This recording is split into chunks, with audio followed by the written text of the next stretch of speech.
Hey, how's it going, everyone? This is Coach Chris here, and I'm recording another episode of the Knighton Runs Podcast. Thank you for listening today.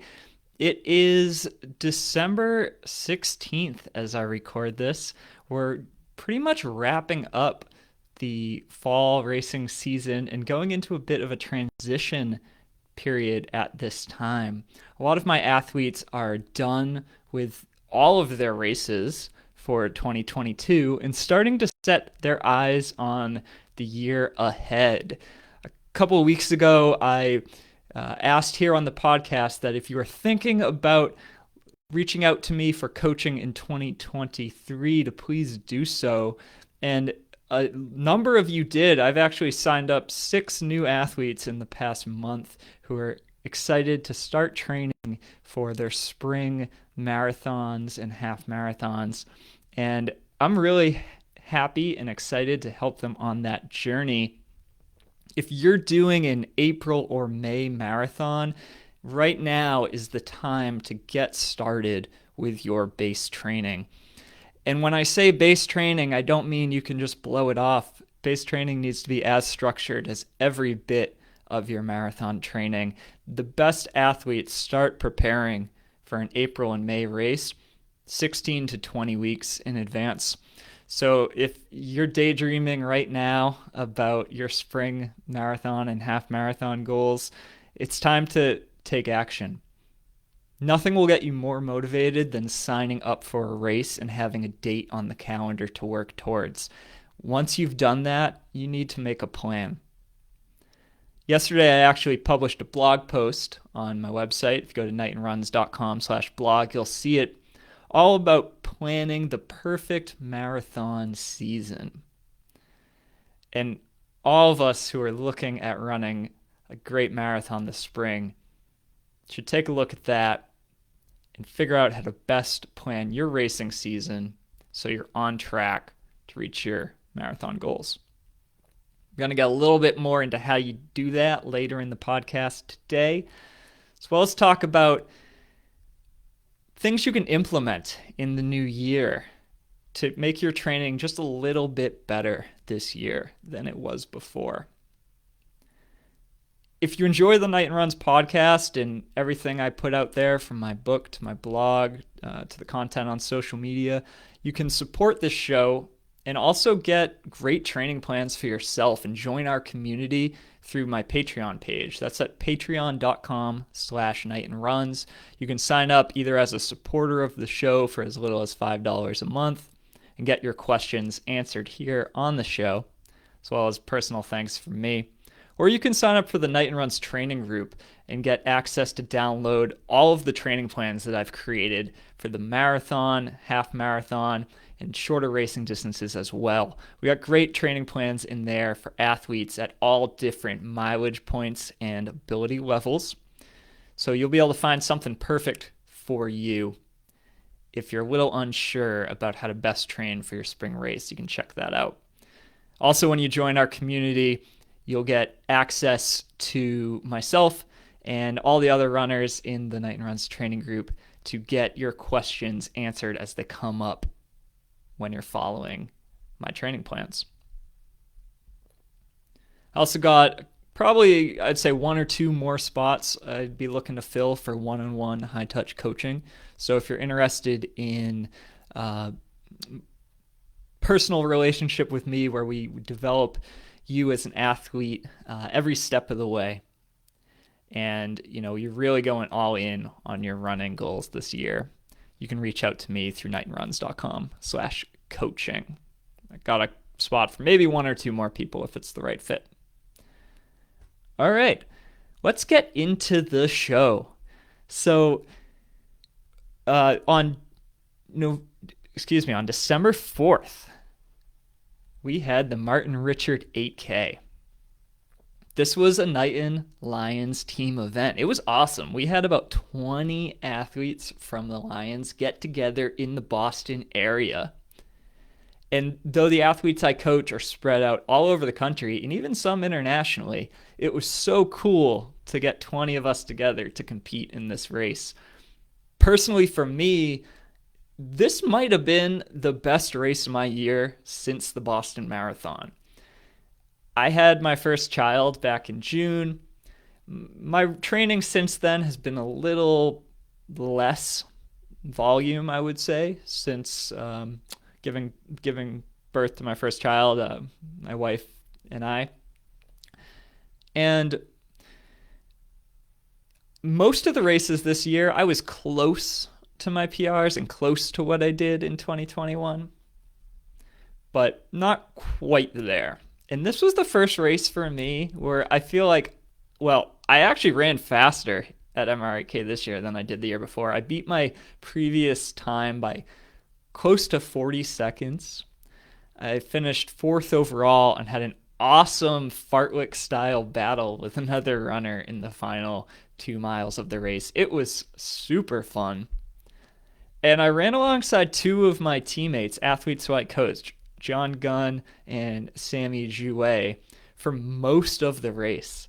It was so fun running with them and having that teamwork to push each other and run together for the first few miles of the race. The two of them also ran exceptionally, as well as did pretty much everyone. We had a whole bunch of personal bests in that race. A lot of people ran their greatest performance of the season. It was a lot of fun. We got together at a brewery afterwards and shared a couple of drinks, and it was a fun time. I do try to organize a handful of these team events throughout the course of the year. So if you're in the Massachusetts and Rhode Island area, please do stay tuned to what I put out. They're always a lot of fun. It's 9 days until Christmas. I kind of can't believe that. If you're like me and not the best about pre-planning your holiday gifts, then you might want to check out the holiday gift guide that I put together for this year. This is something that I wanted to do for a few years, but never really quite got around to. But my wife Erica and I put together a holiday gift guide for runners for this year. So if you have a friend who is a runner, maybe a family member who's a runner, and you kind of think they have everything, we put together a list of about 10 of kind of, cool items that any runner would really love. Some of these are pretty fancy, some of them are pretty simple things, but I think these are all things that would really wow just about any runner. If you want to check that out, I'm going to put the link in the show notes to this podcast. Be sure to act fast so you can get your things delivered before Christmas. And some of the links in there, if you buy through the gift guide, they help support what I do through Knighton Runs as well. So I would appreciate that if you consider taking a look at it. As we head into the next year, I want to talk a little bit about what can you do to make this upcoming year just a little bit better. Run training stacks on top of itself. You are the product of your past. All the things that you've done in the past with your training, the things that you did 3 months ago, 6 months ago, a year and more ago, they are the reason why you are what you are now. We always want to keep tweaking and improving what we're doing so that 6 months to a year from now, we're even better. And in the short term, what little tweaks can we do to make sure that our races in the next month or 2 months or 3 months are going to be the best that they can be? After every successful training cycle, you want to take what worked and you want to add a little bit to it. If anything didn't work, think about that, discard it or change it for the next time around. But what's one thing that you can do a little bit better this year? Maybe that's just following a better training program. A lot of the folks who reach out to me for coaching or sign up for the training group I have on Patreon do that because their running has been very haphazard. They just do a little of this, they do that, they go out and run. Maybe they do a workout every so often. There's not really any rhyme or reason to it. They just kind of do what they feel. And usually haphazard training results in haphazard performance. One of the best things you can do, probably the best thing you can do, is if you're not following good run training structure, to start doing it. There's a lot of different ways you can start following good run training. If you're interested in my training plans, my coaching, you can reach out to me. There's also plenty of free resources online. You can download my book and learn all about how to develop your own training. Or you can get a copy on Amazon and mark it up and, make your own training plan. And there's plenty of great free plans online that you can find as well. But if you're not following anything, if you're just totally making it up, or you're totally changing the plan and not sticking to it, this is a clear way to improve. One of my athletes has set 9 PRs in this past year.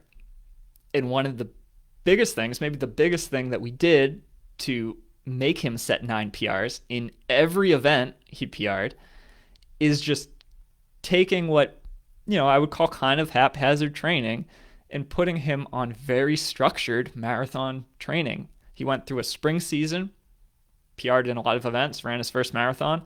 He went through a fall season, PR'd in a ton more events, and PR'd in the marathon in his second marathon. And this year, as we go into his second year of training with me, I'm expecting him to just keep on improving as long as he keeps at it. Maybe you have been following a good training plan, but have you been doing the same thing for a while? Do you need to mix it up? Our bodies react to changing stimulus. When we've been doing the same thing for a long time, our bodies get used to it. It doesn't challenge us anymore, and we don't grow. So there's many ways to change up what you're doing. With the athletes I coach, often this just means doing more miles from season to season. There's very few athletes out there who would not benefit from running more miles. First, you need to get the structure right. Maybe you train for your first marathon and you only do 30 miles per week, but you have good structure there. In the next marathon, you could do 40. In the next marathon, you could do 50. If you have the time and inclination, your next marathon, you could do up to 60, and then you're kind of getting into this high mileage range where most athletes, if they can manage that, are going to see tremendous improvement. So can you be running more? If you're already running a lot, and I think for most working adults, if you're running over 50 miles per week, that's a lot. Don't get, worried about what professionals and, young semi-professional runners are doing. Like, it's different when you're young and don't have life obligations or professional. You can easily run 100 miles per week when that's your job. It's tough to run 50, 60, 70 miles a week when running is just one part of your life. Often for runners in this situation, maybe running more is the answer, but there's diminishing returns. How can you tweak your running to make it a bit more efficient? Can you make a bigger emphasis on strength training this season ahead? Can you do better and more varied workouts than you've done in the past? Can you get better rest and actually prioritize that? I think often athletes who just put on tons and tons and tons of mileage and aren't necessarily running the times that they expect could benefit from doing some of these other things, making their training a bit more well-rounded than simply just running as much as possible. Do you need to work on your consistency, or do you need to work on your routine to get out the door on time, get your run in, and not make excuses? For me personally, one of my biggest detriments as a runner has been that I've never really had a good routine of when I run in the day. Running is one of the most important things in my life. family, my business, Knighton Runs, and my own running, those are the three most important things for me. But I've always just fit in my running around the other stuff. Took me a few months to figure this out, but since having our first daughter, I realized that I can absolutely run as much as I want. I just need to have a better routine. I can't use having a kid be an excuse for not running. And the routine that I've settled on is I just need to set my alarm clock and get up before my kid gets up and go run.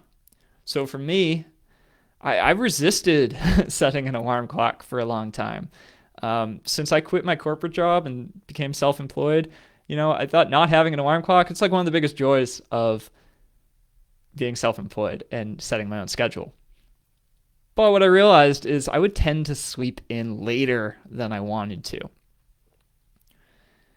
So about a month ago, I started to set my alarm clock at 6 a.m. every morning. And I get up and I have coffee, I do whatever chores around the house, and then 7 a.m. I try to get out the door. By 7 a.m. on the dot. And from 7 to 8 a.m. I run.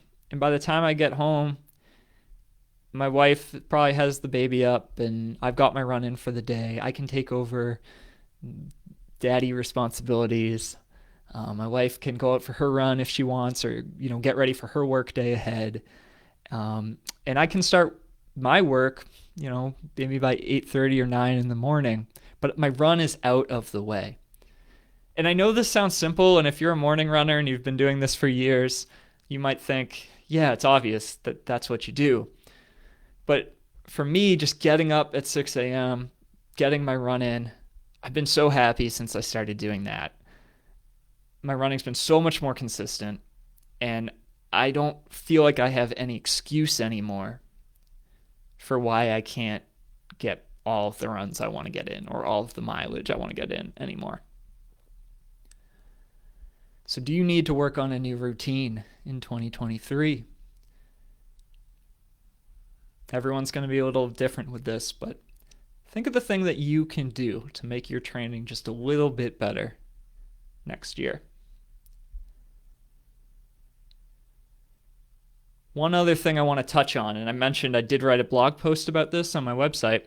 I'll put the link in the show notes as well. Planning the perfect marathon season. Now is the time to figure that out. If you're planning to run an April or May marathon, or half marathon, or 5K or 10K, it really doesn't matter the distance. Make that April or May race your goal, your focus, the thing you gear all of your training towards. Now, to best be prepared for that, you have to do some practice races. I usually call these tune-up races.